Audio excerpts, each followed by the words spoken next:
Assalamu alaikum a todos, irmãos queridos e irmãs queridas que estão nos assistindo.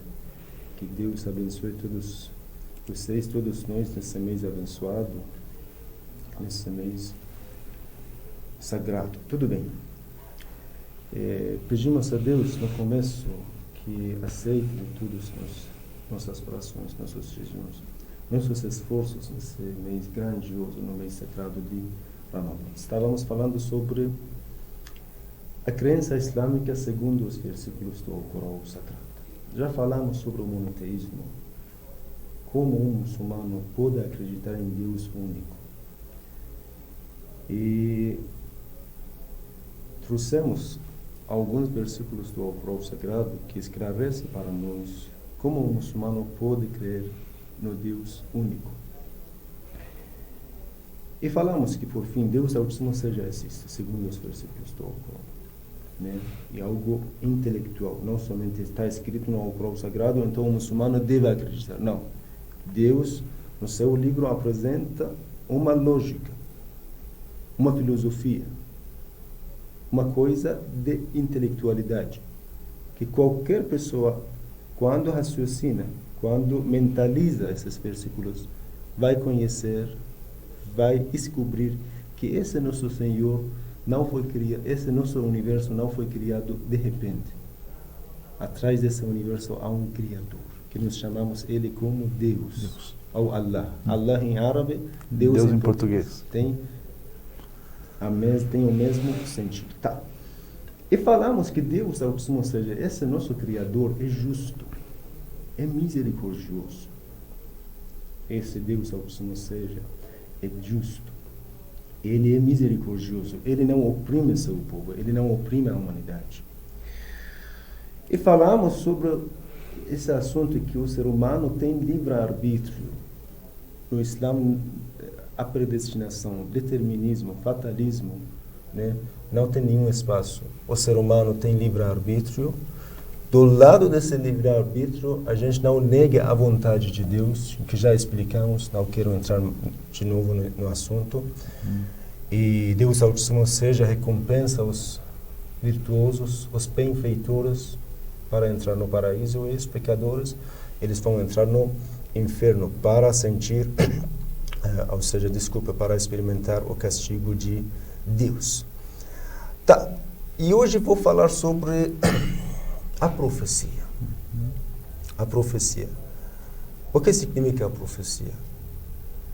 Profecia significa Deus, Altíssimo seja, profecia é falar sobre os escolhidos, designados por Deus para transmitir a mensagem de orientação. Né?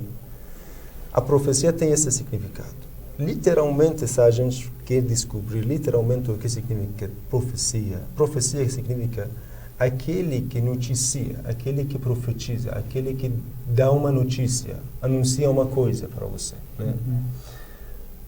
Na teologia islâmica, sobre essa palavra profecia, tem uma diferença entre a teologia islâmica e a teologia cristã. No Islã, quem é chamado como profeta, como um mensageiro, aquele que tiver 3 características, ou 4 características. Mas, isso é muito interessante, é muito importante. Mas, na teologia cristã, tem uma diferença.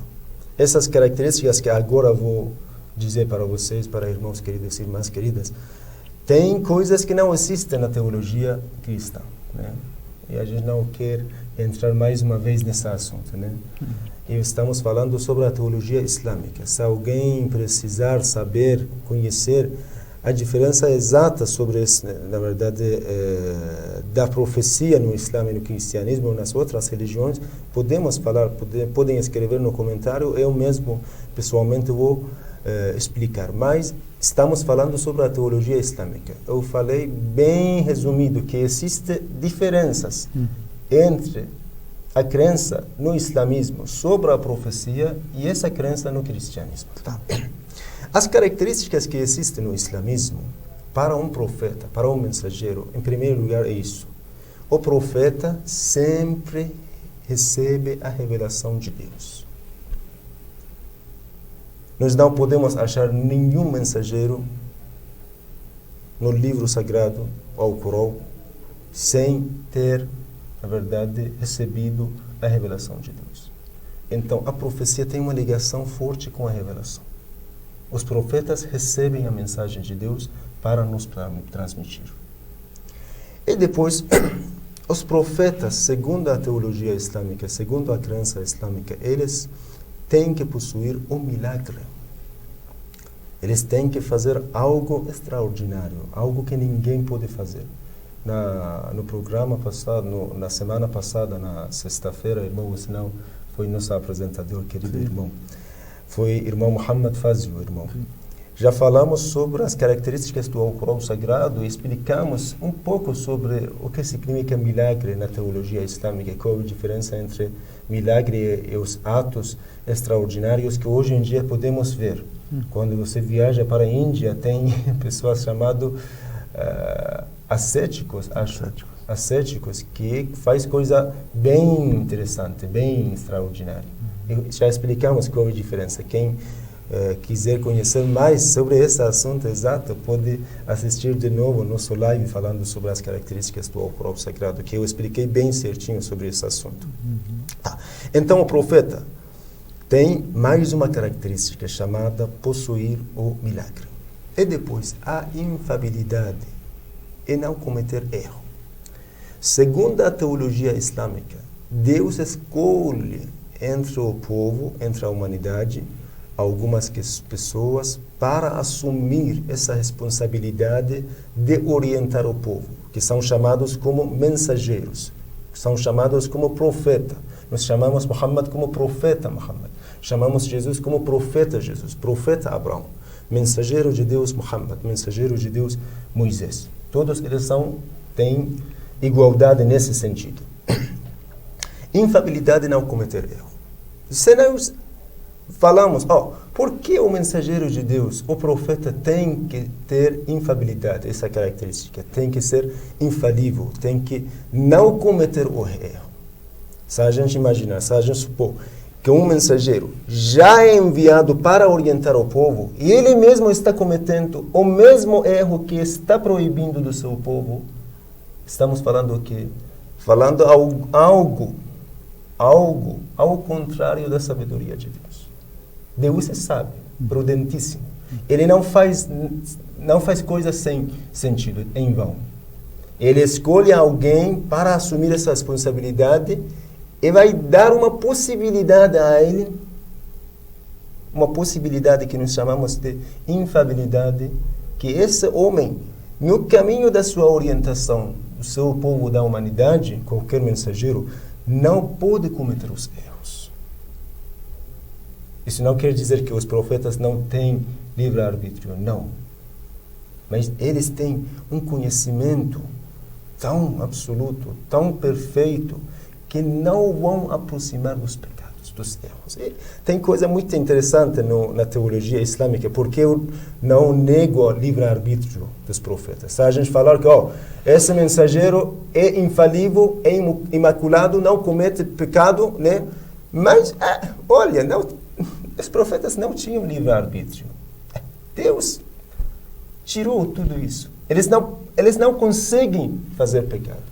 Eles não conseguem cometer errado. Isso é errado. Essa crença é errada. No Islã fala, eles têm livre-arbítrio, mas pelo conhecimento perfeito dotado por Deus para eles, eles sabem os malefícios dos pecados, por isso nunca vão aproximar dos pecados. Isso é o significado, eu deixei bem resumido. Que tem um sábio, grande sábio, Ayatollah al-Udma, Sayyid Muhammad Hussein Tabatabai. Ele escreveu um livro da interpretação do Alcorão Sagrado chamado Al-Mizan, que é um dos melhores da interpretação do Alcorão Sagrado. Ele tem essa opinião. Os profetas têm livre-arbítrio, é a mesma explicação que eu deixei para irmãos queridos e irmãs queridas. Tá. Mais uma coisa, eles são capazes de receber o conhecimento oculto. A quarta característica, ou seja, a última é isso. Eles são capazes, às vezes, Deus noticia a eles, dá uma mensagem que vai acontecer vai abrir o caminho para eles, né? Vai descobrir o caminho para eles, para que eles possam saber o que vai acontecer no futuro.